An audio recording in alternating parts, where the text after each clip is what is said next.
এই পহেলা বৈশাখে বাংলাদেশ ও পশ্চিমবঙ্গে মুক্তি পাচ্ছে বাংলাদেশ ভারত যৌথ প্রযোজনার সিনেমা শঙ্খচিল। এ উপলক্ষে সম্প্রতি ঢাকায় আসেন গৌতম ঘোষ ও প্রসেনজিৎ চট্টোপাধ্যায়। রাজধানীর স্টার সিনেপ্লেক্সে ছবিটি প্রদর্শিত হয়। প্রিমিয়ার শোতে উপস্থিত ছিলেন গৌতম ঘোষ, প্রসেনজিৎ, কুসুম শিকদার, সাজবাতি, বুড়ি আলী প্রমুখ। ছবিটিতে অভিনয় করেছেন কলকাতার নায়ক প্রসেনজিৎ চট্টোপাধ্যায়, বাংলাদেশের মামুনুর রশিদ, কুসুম শিকদার, শাহেদ আলী, রিয়াজ মাহমুদ জুয়েল, সাজবাতি প্রমুখ। এটি পরিচালনা করেছেন গৌতম ঘোষ।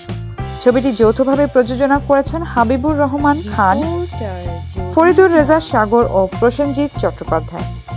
ঢাকার চ্যানেল আই ভবনে এক সংবাদ সম্মেলনে প্রসেনজিৎ বলেন, আমি বলবো শঙ্খচিল আমার সেরা 10টি ছবির মধ্যে একটি। ছবিটিতে কাজ করে ভীষণ ভালো লেগেছে।